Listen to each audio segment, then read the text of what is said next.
as clinical manager for communicable diseases. That is mainly dealing with epidemics, following my specialization on public health. Now, since we're talking about tropical medicine here, and these are not diseases that are mostly afflicted on Europeans, so your patients would have been people from the diaspora, probably Jamaica, Haiti, yeah, countries from the diaspora. Who were your patients, to be very precise? I think in terms of, well, in terms of tropical diseases, there are a lot in the modern world that we are with continental travel and easy access. Europeans can easily pick it up. Yeah, so there are those who on holidays going to tropical countries and things like that come up with diseases.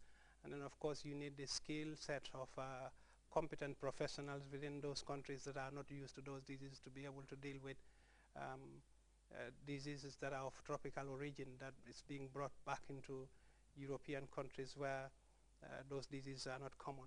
Most European countries have dedicated hospital environments where such diseases are referred to for management.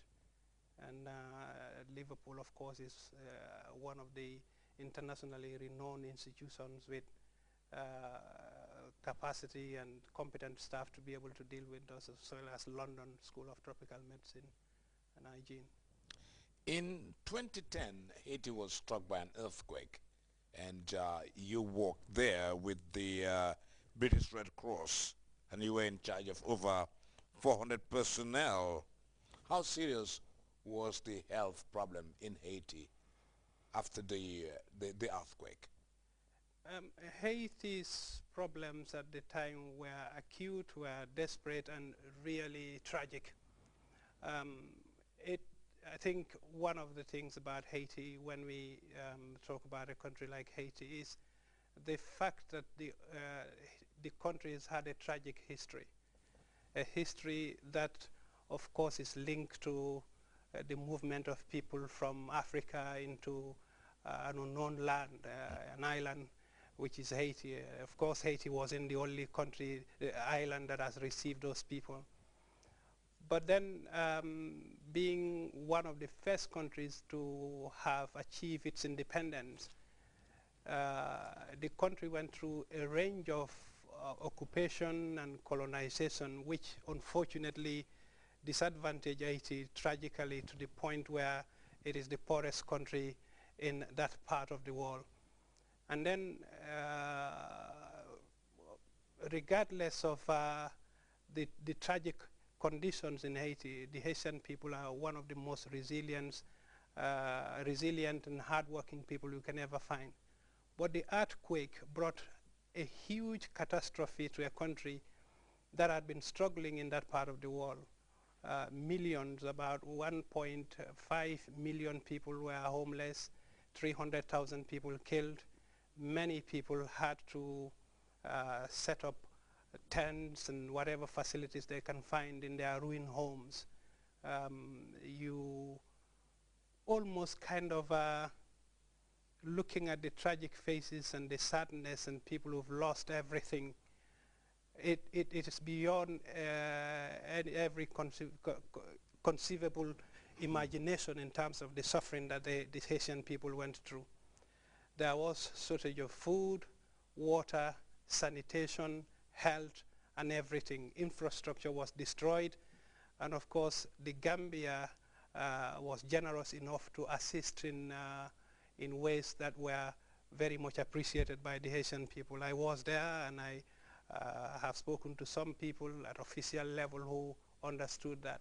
My role and our role on the British Red Cross is to provide public health, sanitation, and hygiene, which included water supply, construction of latrines, provision of clean water, ensuring that people have decent conditions, as decent as possible under those circumstances.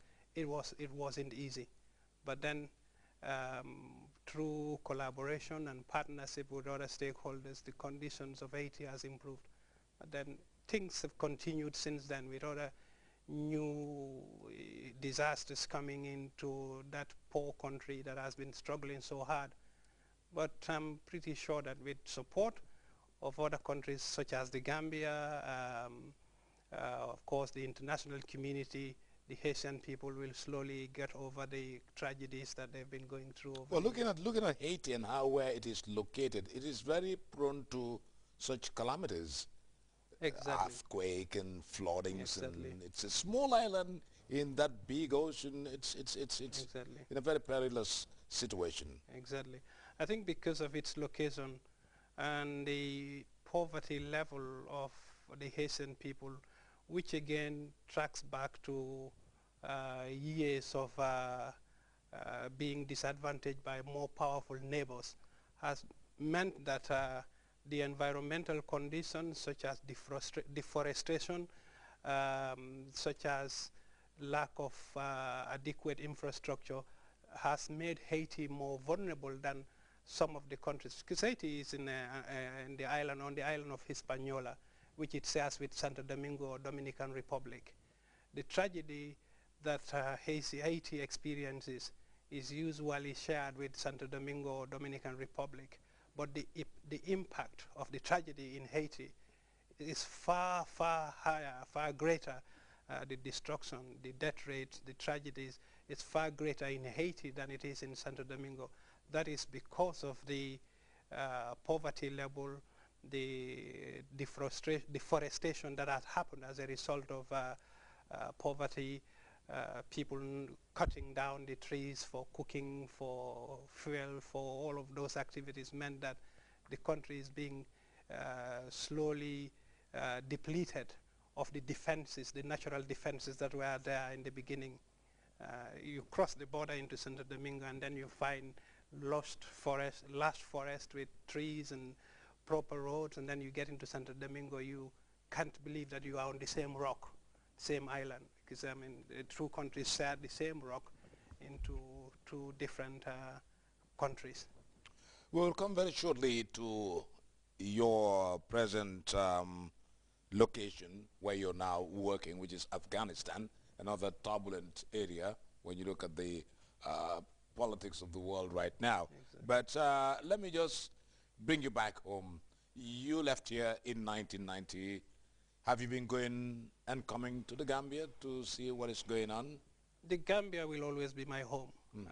I went in pursuit of academia and at a time when the Gambia had no university, and for one to achieve such qualification, you've had to leave the Gambia. If it were now, I may not have had to leave the Gambia. And that is one success story among many that one would be able to reflect on in these conditions that are presented to young Gambians of today's generation. I have never left the Gambia.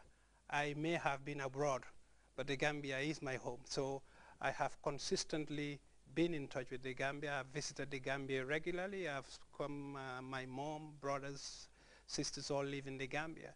So over the years, however long it have been, once or twice a year, a little bit more sometimes, have come back to the Gambia to visit the country, and I have seen a lot of changes and progress. What are you impressed more with? I mean, when you say you have come to the Gambia from time to time, you have seen changes, of course, yes. I mean, even the blind men see the changes that have taken place in this country. Yeah. But what have you been more impressed with, talking about Gambia's development? I think there's so many things one could name, but under these circumstances, if one was asked to name a few things, I think infrastructure is one of the main things that is essential for national development.